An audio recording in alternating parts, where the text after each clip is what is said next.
hordoftoota keenyaa oduun ammaaf qabnu kunoo. Hiriirri guddaan tokko hawaasa Oromoo guutummaa Yuunaayitid Isteetsi irraa dhufaniin as magaalaa Waashingtan DC keessatti har'a geggeessamee jira. Kaayyoon hiriira kanaa maal akka ta'e koree hiriira kana qindeesseef miseensa kata'an keessaa tokko obbo Asaffaa Kitil akkas jechuun ibsaniiru.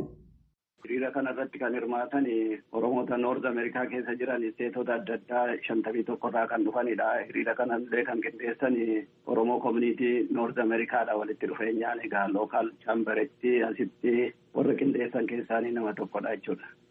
Kaayyoon hiriira kanaa akkuma hundi keenya yoo beeknu yakki biyya Itoophiyaa sana keessatti keessumaa Oromiyaa keessatti raawwatamaa jiru daangaa darbee yeroorraa gara yerootti hammaataa yakki dhala namaa irratti raawwatamaa jiru sadarkaa yakka waraanaa fi duguuggaa sanyii dhala namaa irratti kana mootummaan Ameerikaa fi mootummaan addunyaallee kana baranii jidduu galanii akka dhaabsisanii fi akkasumas immoo warra yakka kana raawwatanii fi raawwachiisaa jiran kan akka seera addunyaatti seeratti akka nuu dhiyeessan gaafachuudhaaf hiriira kana qindeessinee jirraa jechuudha. Hordoftoota keenyaa bal'ina gabaasa kanaa qophii keenya borii irratti itti deebina.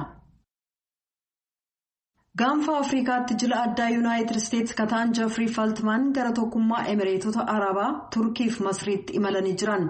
Gitoota isaanii gamasii waliin illee wal arguudhaan hawaasi addunyaa dhimma Itoophiyaa irratti maal akka barbaadullee mari'achuuf jiru.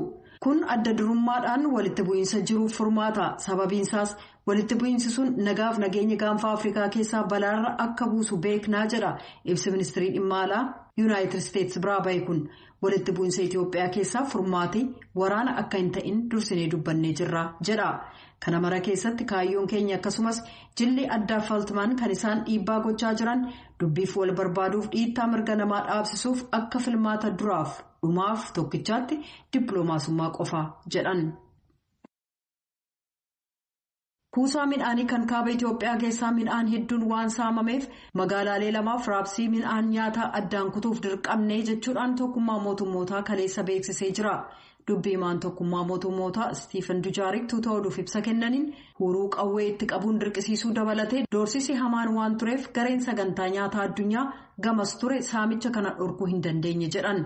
Sababa kanaanis WFP'n magaalaalee Daseef Kombolchaaf raabsii midhaanii addaan kutee jira jedhaniiru.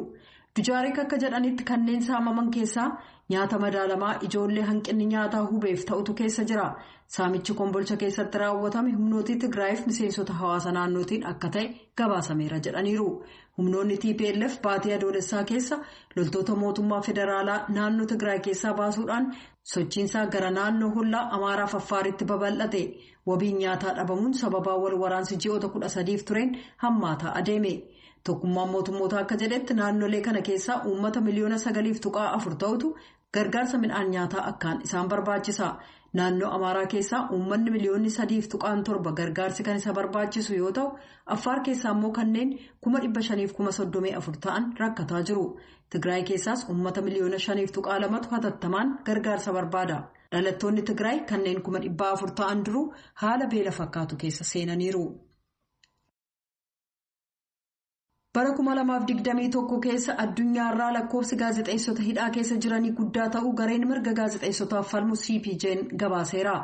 Seerawwan teeknooloojiif nageenyaa haaraa tuquudhaan Eeshiyaa qabee hanga Awurooppaaf hanga Afrikaatti kan jiran bulchitoonni hacuuccaa oofan pirasii walabaa akkaan adamsaa jiran jedha gabaasii addaa daayireektara gulaalaa CPJ Errin Geetsiin bahe kun. Yoo xiqqaate gaazexeessonni 293 addunyaarraa hidhaa keessa kan jiran yoo ta'u kana keessaa ka Chaayinaa isa hamaadha.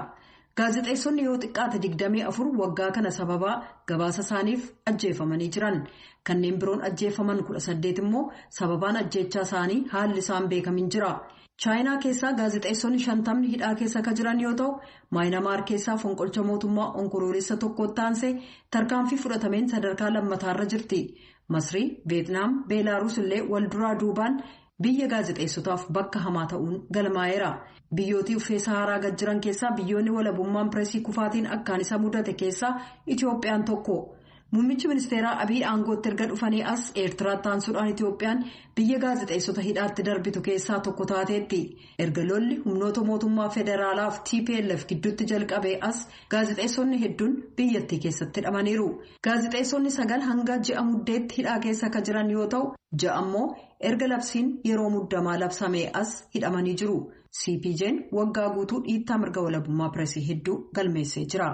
Oduun galgala kanaaf qabnu kanuma.